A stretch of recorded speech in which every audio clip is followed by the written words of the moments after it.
Bonjour, je vais vous présenter le concept de production en comptabilité nationale.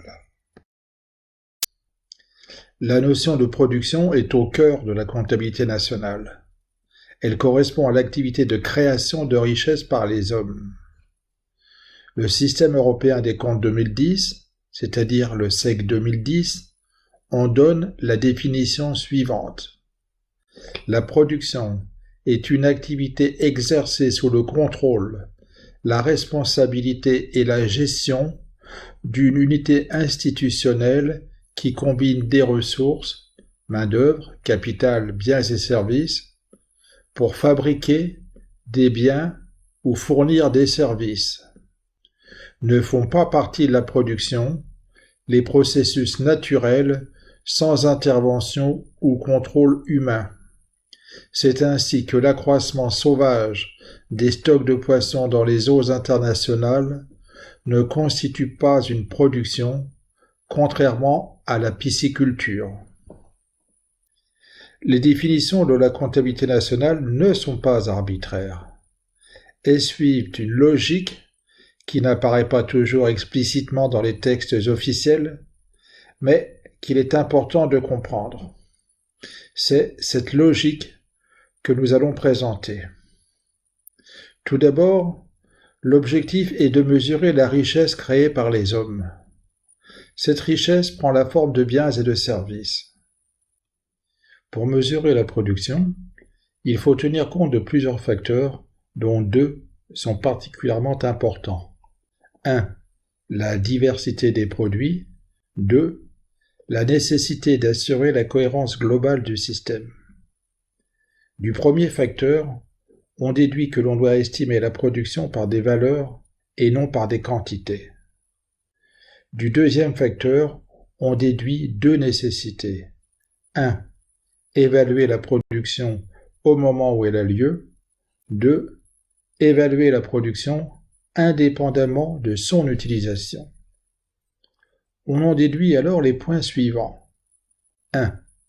La production doit être évaluée non à partir de flux financiers, mais en valorisant des prix par des quantités. 2. Le prix utilisé pour valoriser la production d'un bien n'est pas le prix auquel il sera vendu, mais le prix de produits similaires vendus sur le marché au moment de sa production. 3. S'il y a des prix, c'est qu'il y a des échanges librement consentis. 4. S'il y a des échanges, c'est qu'il y a des droits de propriété. 5. Par conséquent, il n'y a pas de production sans droit de propriété. 6. De même, il n'y a pas de production si on ne peut pas l'évaluer à partir de prix objectivement mesurés sur le marché. Nous allons maintenant développer ces différents points. Tout d'abord, remarquons que, d'après sa définition officielle, la production est une activité qui consiste à fabriquer des biens ou fournir des services. Elle n'est pas définie à partir des échanges. Il peut y avoir une production sans échange. C'est notamment le cas lorsque la production est stockée ou lorsqu'elle est utilisée directement par son producteur. Notons que ce point est plus facile à comprendre pour un francophone que pour un anglophone. En effet, les comptables nationaux francophones parlent d'opérations de la comptabilité nationale, alors que leurs homologues anglophones parlent de transactions. Ainsi, en français, la production est une opération, alors qu'en anglais c'est une transaction. La version anglaise évoque donc à tort un échange. Remarquons également que la notion d'utilité n'apparaît pas dans la définition de la production. Ce n'est pas parce qu'une activité est utile qu'elle doit être considérée comme une production. Par exemple, un échange est utile, sinon il n'aurait pas lieu, mais ce n'est pas une production, car il ne correspond pas à la création d'un bien ou d'un service. Nous verrons cependant qu'une production n'est valorisée que si elle est utile. Revenons maintenant sur la diversité des produits. Ceux-ci sont innombrables, et les comptables nationaux doivent estimer la production totale de l'économie, c'est-à-dire qu'ils doivent faire la somme des productions de biens et de services extrêmement différents. Or, on ne peut pas additionner des choux et des carottes, c'est-à-dire que la production ne peut pas être mesurée par les quantités produites. La comptabilité nationale évalue donc la production par sa valeur, plus précisément par sa valeur monétaire. En effet, l'une des fonctions de la monnaie est précisément de comparer des produits différents, c'est-à-dire de créer entre eux une relation d'équivalence qui donne un sens à leur addition. La comptabilité nationale est un système qui vise à présenter de manière cohérente l'ensemble des phénomènes économiques. Elle doit notamment permettre de comparer la production aux différents éléments qui la rendent possible, c'est-à-dire les différents coûts de production et de capital engagé. Elle doit également permettre une comparaison des différentes productions. Pour que cela soit possible, il faut que toutes les opérations de la comptabilité nationale soient enregistrées au moment de leur fait générateur. Par exemple, si l'on veut mettre en relation la production d'un bien avec les salaires qu'elle a nécessités, il est nécessaire de les enregistrer au même moment. Or, la production et les salaires peuvent donner lieu à des paiements à des dates différentes, parfois très éloignées.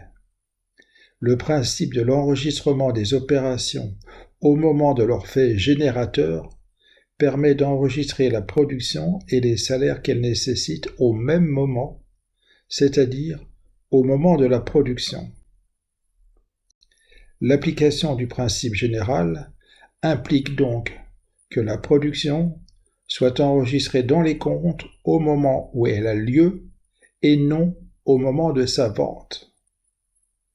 Mais les comptables nationaux veulent aussi étudier les processus techniques de production, notamment comparer la production aux consommations intermédiaires, comme le demandent les modèles de Leontief. Pour cela, l'idéal serait d'utiliser des quantités, mais cela rendrait impossible toute agrégation.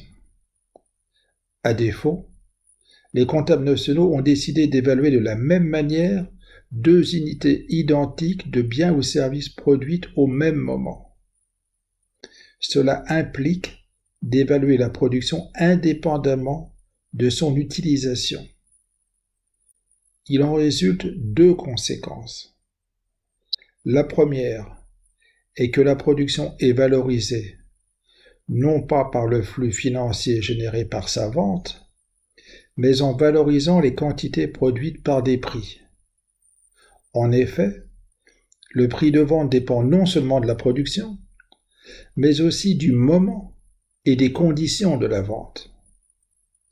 La deuxième conséquence est que le prix utilisé n'est pas le prix auquel le produit est vendu, mais le prix de produits similaires effectivement vendus sur le marché au moment de la production.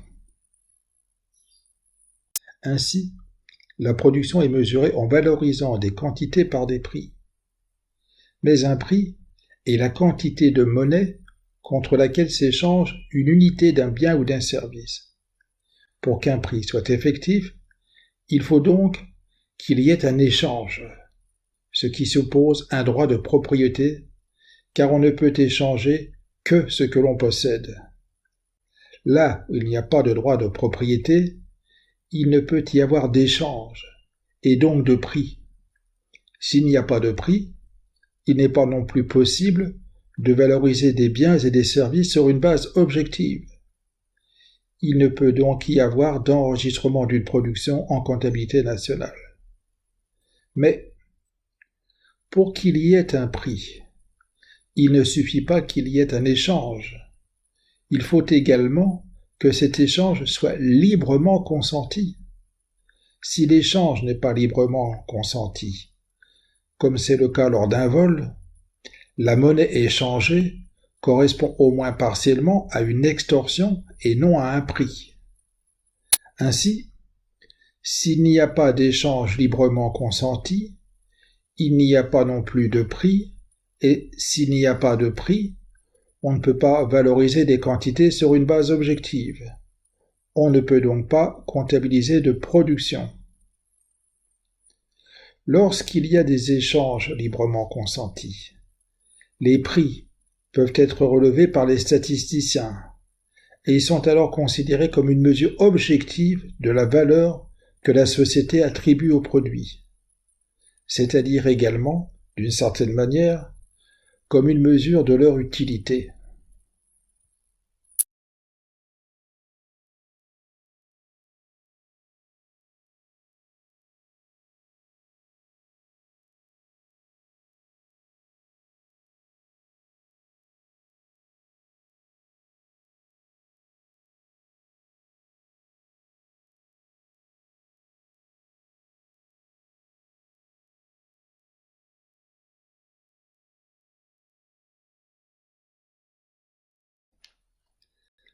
La comptabilité nationale distingue trois types de production. A. La production marchande. B. La production pour usage final propre. C. La production non marchande. Ces trois types de production ont été introduits parce qu'ils correspondent à des modes de valorisation différents. Le système européen des comptes 2010, c'est-à-dire le SEC 2010, définit ainsi la production marchande. Par production marchande, il faut entendre la production écoulée ou destinée à être écoulée sur le marché. La production marchande comprend A. Les produits vendus à un prix économiquement significatif. B. Les produits troqués. C. Les produits utilisés pour effectuer des paiements en nature, y compris pour verser les rémunérations des salariés en nature, ou un revenu mixte en nature. D. Les produits livrés entre établissements d'une même unité institutionnelle et destinés à être utilisés par cette dernière à des fins de consommation intermédiaire ou finale. E. Les produits ajoutés au stock de biens finis et de travaux en cours, destinés à une ou plusieurs des utilisations précédentes. On constate donc que la production ne se traduit pas toujours par un flux monétaire. Une notion particulièrement importante est la notion de prix économiquement significatif, parce qu'elle introduit une distinction entre la production marchande et la production non marchande. Le SEC 2010 en donne la définition suivante. Par prix économiquement significatif, il faut entendre des prix qui ont un effet sensible sur les volumes de produits que les producteurs sont disposés à offrir et sur les volumes de produits que les acheteurs sont prêts à acquérir.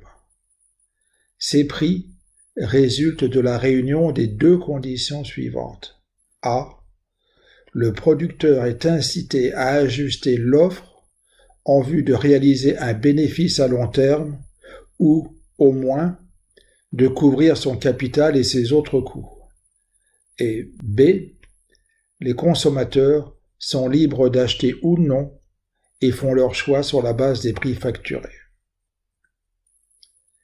Un produit livré à un prix qui n'est pas significatif est donc soit un produit gratuit ou quasi gratuit, soit un produit pour lequel le consommateur n'est pas libre de choisir. La production doit toujours être évaluée au prix de base. Le prix de base correspond au montant que le producteur perçoit de l'acheteur par unité de biens ou de services produites, diminué, le cas échéant, des impôts sur les produits à payer et augmenter, le cas échéant, des subventions sur les produits à recevoir du fait de la production ou de la vente de cette unité. Le prix de base exclut les éventuels frais de transport facturés séparément par le producteur. il ne tient pas non plus compte des pertes et gains de détention sur les actifs financiers et non financiers. Les impôts sur les produits sont des impôts dus par unité de biens ou de services produits ou échangés. Parmi eux, on trouve la TVA, les taxes sur le tabac, l'alcool et les carburants. Les subventions sur les produits sont des subventions versées par unité de biens ou de services produites ou importées. On peut se demander pourquoi exclure les impôts sur les produits de la valeur de la production et inclure les subventions sur les produits. On peut citer 4 raisons. La première est que le producteur ne supporte pas les impôts sur les produits puisqu'ils sont facturés à ses clients et qu'il bénéficie des subventions sur les produits. Le prix de base représente donc le prix considéré du point de vue du producteur. C'est lui qui détermine l'incitation à produire. La deuxième raison est que les impôts et subventions sur les produits varient considérablement d'un produit à l'autre. Par exemple, certains produits agricoles bénéficient de subventions, alors que le tabac est lourdement taxé. Pour comparer les différentes productions, il est donc préférable d'exclure les impôts sur les produits et d'inclure les subventions sur les produits.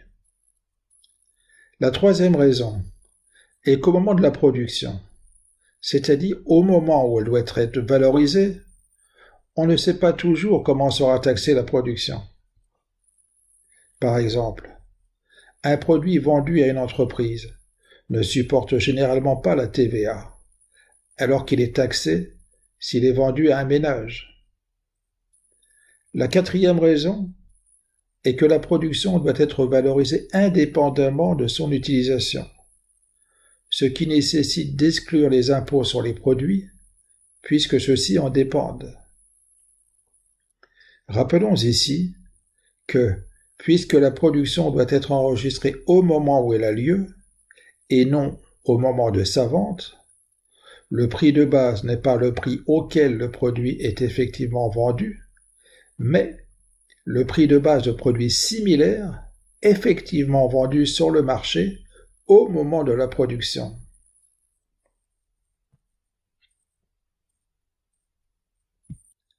Le SEC 2010 donne de la production pour usage final propre la définition suivante.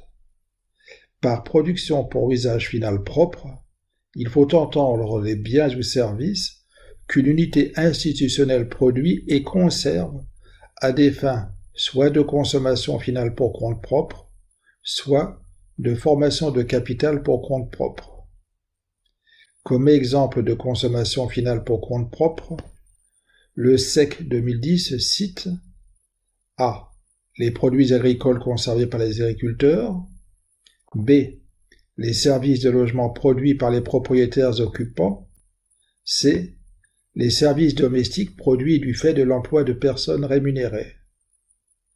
Comme exemple de la formation de capital pour compte propre, le SEC 2010 cite A. Les machines-outils fabriquées par les entreprises de construction mécanique, B. Les logements ou extensions de logements construits par les ménages, C. Les constructions pour compte propre, y compris celles résultant d'activités menées en commun par plusieurs ménages, D. Les logiciels pour compte propre, E. La recherche et développement pour compte propre. La production pour usage final propre est évaluée au prix de base de produits similaires vendus sur le marché. Le problème est qu'il n'existe pas toujours de produits similaires vendus sur le marché. La production est alors évaluée au coût de production, majoré d'un montant correspondant à l'excédent net d'exploitation ou au revenu mixte escompté. Pour les producteurs non marchands, l'excédent brut d'exploitation et le revenu mixte sont nuls. Le SEC 2010 définit ainsi la production non marchande. Par production non marchande, il faut entendre la production qui est fournie à d'autres unités soit gratuitement, soit à un prix économiquement non significatif. Rappelons qu'à contrario, un prix économiquement significatif est un prix qui a un effet sensible sur les volumes de produits que les producteurs sont disposés à offrir et sur les volumes de produits que les acheteurs sont prêts à acquérir. La production non marchande correspond principalement aux services fournis gratuitement ou quasi gratuitement par les administrations publiques et les institutions sans but lucratif au service des ménages. La production d'un établissement non marchand est estimée par la somme des coûts de production, c'est-à-dire la consommation intermédiaire, la rémunération des salariés, les autres impôts moins subventions sur la production, la consommation de capital fixe. La définition et la valorisation de la production non marchande seront précisées dans une vidéo consacrée aux administrations publiques.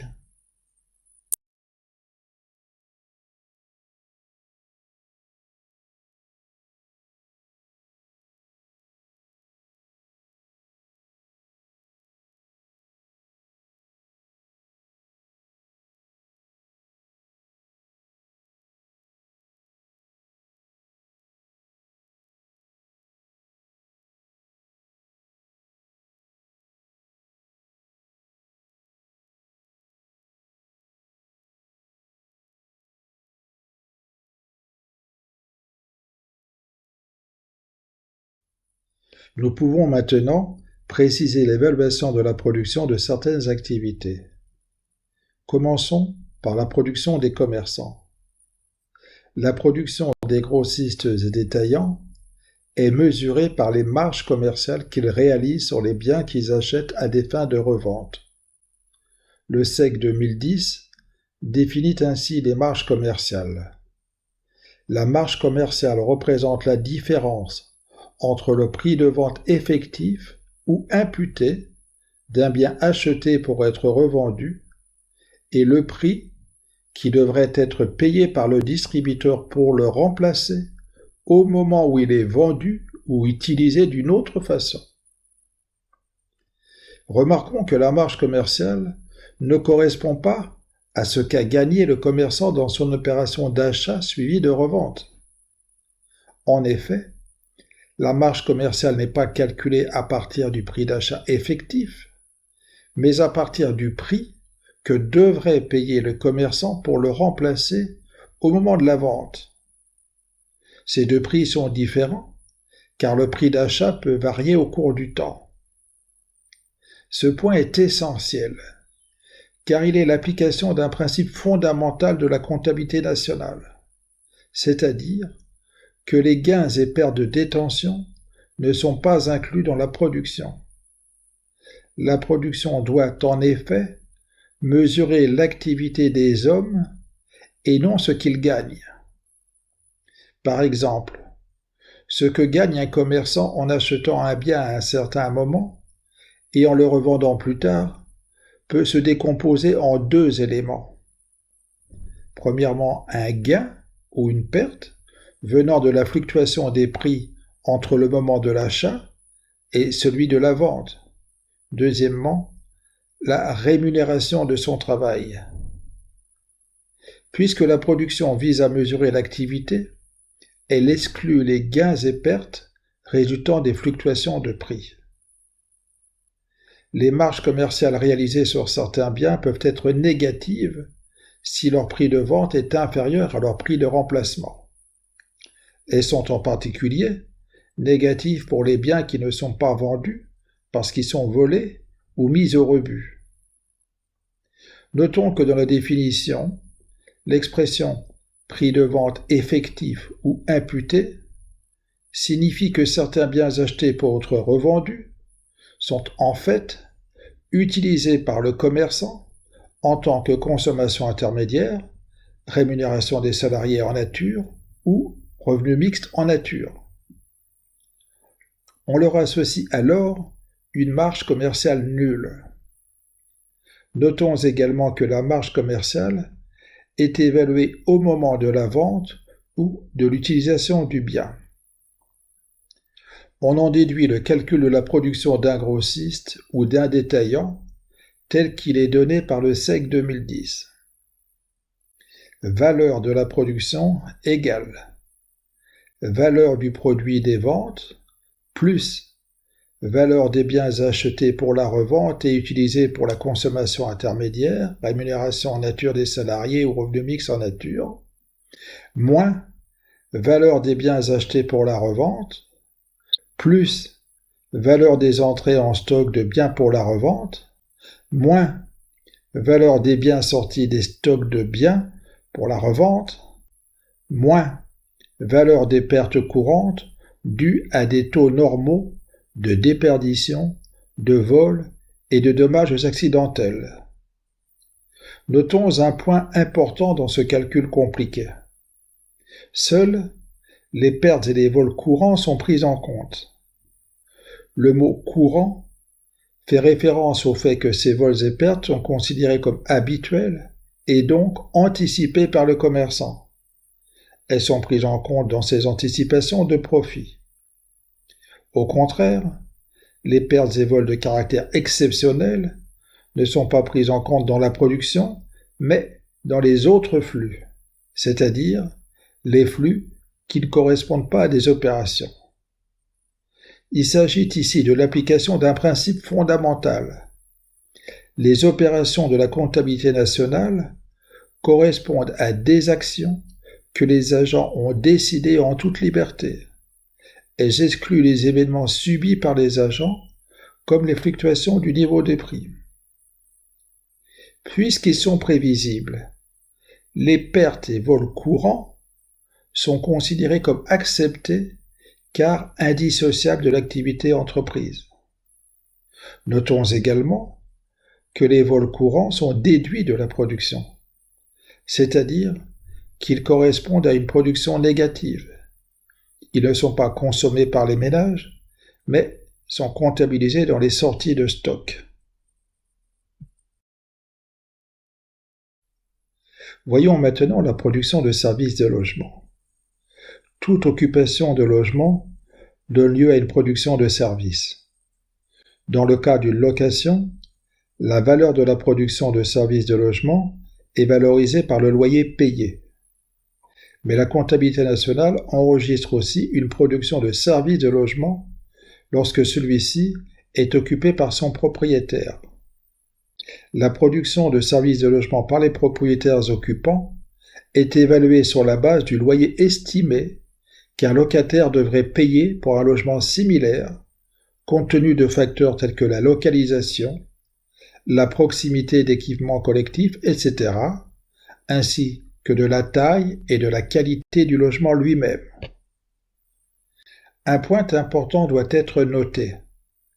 Si la location d'un logement correspond à une production de services, ce n'est pas le cas de la location d'un terrain, les loyers payés étant alors considérés comme des revenus de la propriété.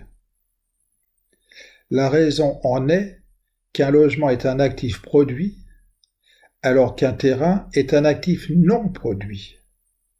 La location d'un actif produit est considérée comme une activité, car un actif produit se dégrade avec le temps, si bien qu'il faut régulièrement entreprendre des travaux pour le maintenir en état et assurer une location durable. Dans le cas d'un actif non produit, il n'y a aucune détérioration avec le temps, la location ne peut pas être assimilée à une activité, et le loyer est considéré comme un transfert de revenus d'un agent vers un autre. Ainsi, contrairement à la location d'un logement, la location d'un terrain ne correspond pas à une création de richesse, mais à un transfert de richesse. La production de services financiers sera présentée dans une autre vidéo. La production inclut les activités illégales comme la production de drogue.